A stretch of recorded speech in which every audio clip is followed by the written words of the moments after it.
How to fill out a business wireless application and get a higher rate of zero down approval. Yeah, hey guys, just wanted to share a quick video. Our company, NEO Business Wireless, we're partnered with all the carriers, but for today's example, I'm just going to show you an application with Verizon.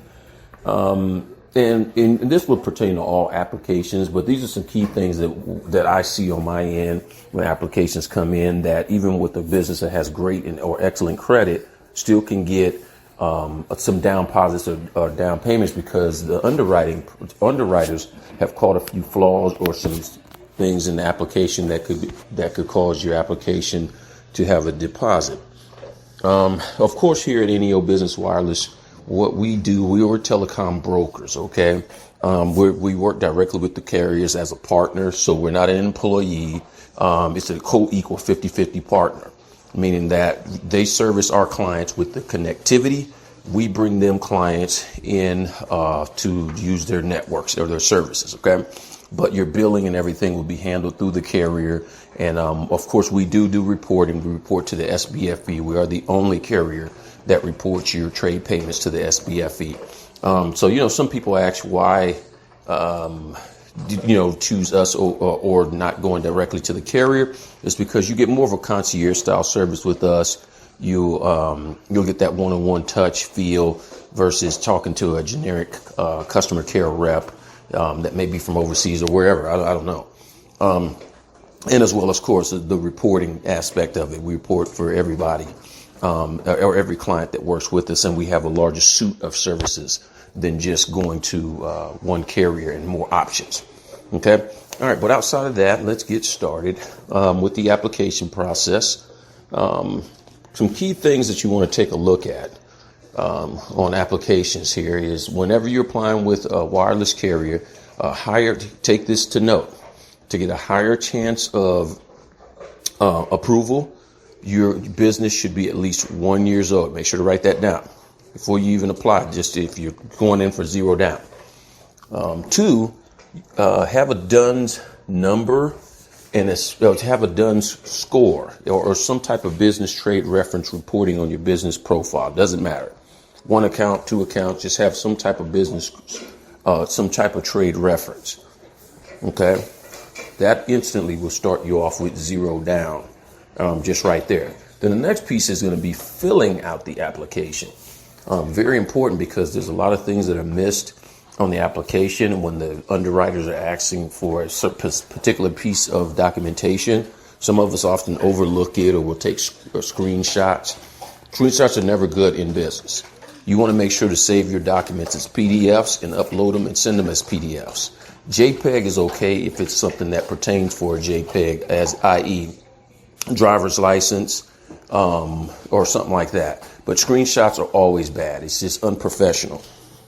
Also, using virtual addresses for shipment is always bad. It makes it look like you're trying to commit fraud. Or if you're using a virtual address as your primary business address, it's better to use a residential address if you don't have a physical location or commercial location, for your business.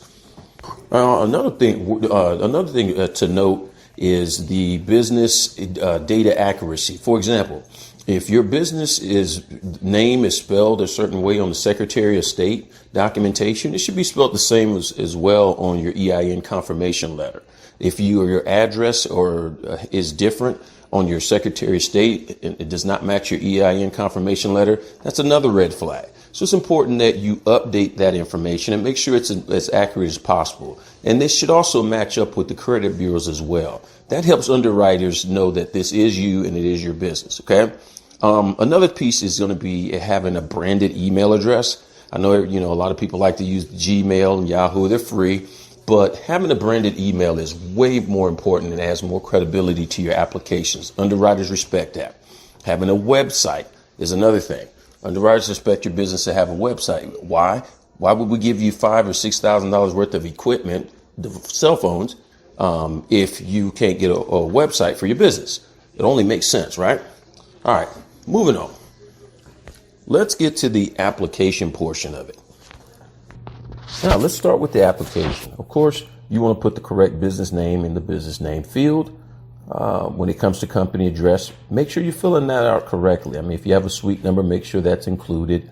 But put the first portion of the address. Don't put the city in the company address portion or anything like that. That's kind of confusing. All right. Also, make sure that you're putting in the city, correct city, state, and zip code. That's on your Secretary of State Articles of Incorporation, not where you moved if you have not updated it. Hint, hint. You want to put, of course, your full federal tax ID number or EIN. And of course, if you have a Dun and Bradstreet number, always put that on this application and any application that you're applying for business. Then going down below, you want to make sure to go ahead and put your full name, address, title. Always put that on there. They want to know who it is that's making this buying decision for the business. Another underwriting tip. And a phone number. And of course, a company email. All right. And now, if you, of course, you have partners and so on, you want to make sure to include that. And, definitely read the agreement. Sign. Put today's date. Once again, your title and your full name. All right. That should complete your application. And, at this point, if you meet the previous metrics and so on, this should be a very, very good application. Quick, easy, painless. Should be done within less than a day as far as your approval. But if you notice any delays that go beyond a day, it's usually because some of that information is mismatched or underwriting can't identify this business. That's what causes a hang up. And oftentimes it can lead to potential fraud allegations by the underwriting crew because they just can't tell if it's you or someone else perpetrating as your business. Okay. Hope this helps.